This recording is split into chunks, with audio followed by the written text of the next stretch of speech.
This is Camo. This is the dog that was dumped. This is an unbelievable story, but it's working out great for Camo. Now, here's the actual story. He wasn't tied up in the woods. What had happened was that it looks like he threw up in somebody's car. They cleaned up the throw up and threw away the dog too. And I've heard of this before. Like that's the last straw for some people when the dog throws up in the car. I did a radio interview in Australia and talked to somebody that was very much like this too. Like wouldn't train the dog, you know, to be acclimated to the car. So the asshole bought a horse trailer to put the Rottweiler in, and the dog didn't want to go in the horse trailer. No shit. And I said, well, why don't you just, you know, train, you know, not feed the dog and get the dog used to being in the car? No, because I have leather seats, and if the dog throws up again, I'm going to get rid of it. This is no shit. This is how people are. So this is the story that they found Camo on a pile of wet naps and dog vomit. And both parents, you know, they teach survival schools.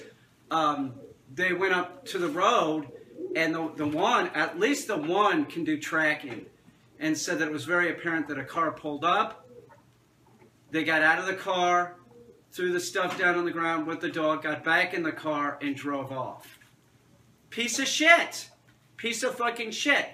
It's worked out great for Camo, and Camo is sort of the opposite of Charlie. Charlie is an overly confident dog. Charlie is afraid of nothing. You know, that's the advantage of getting a dog real young and having it influenced in a certain way. Now,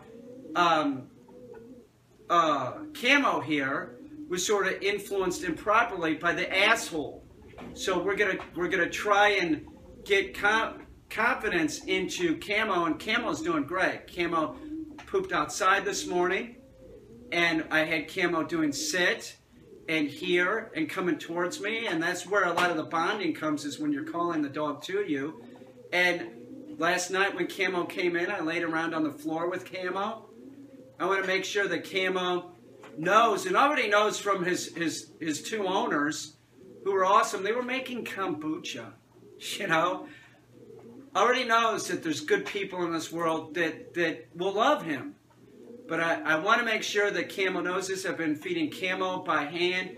Camo loves raw diet. Absolutely loves it. There was no problem with switching him over to raw. The dog didn't even hesitate. Most dogs sort of like, what is this? And not with Camo. Camo just started eating it.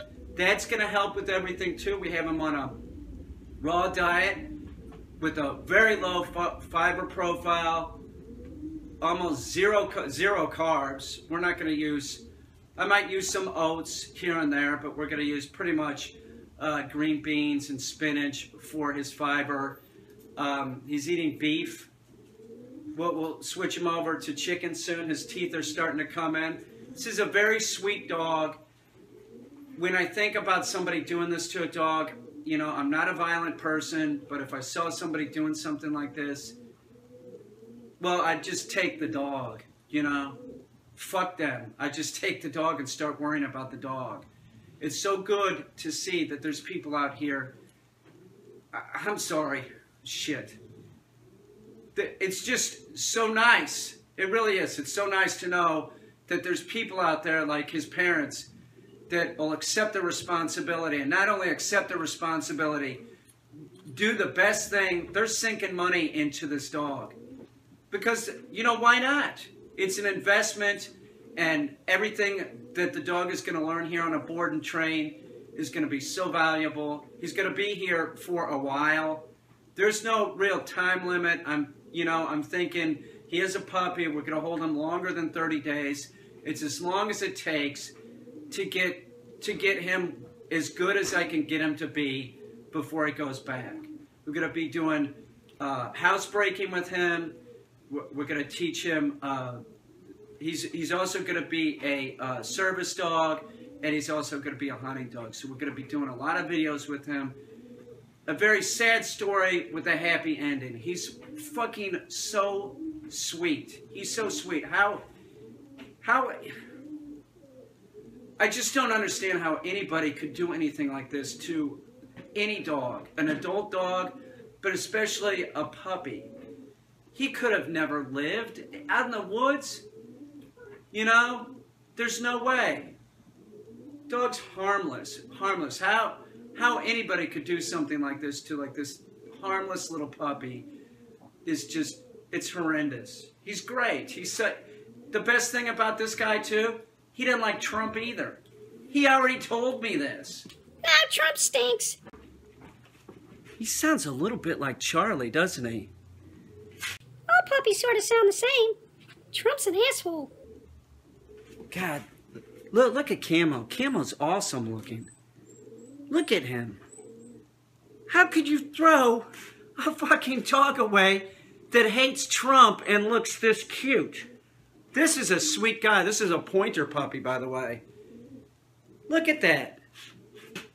It's beautiful. Can you imagine? No fucking way. It's a puppy. I love puppies. He's awesome. He's going to do great. He is. We're going to make him more confident. It's good. When I first came into the, to meet his owners and him, he was very shy, but I picked him up and sort of held him like this, like a football, like I do with Charlie, and that was it, you know? It was enough to see that I'm not going to hurt him, I'm looking out for him, and he's really doing great. He's awesome.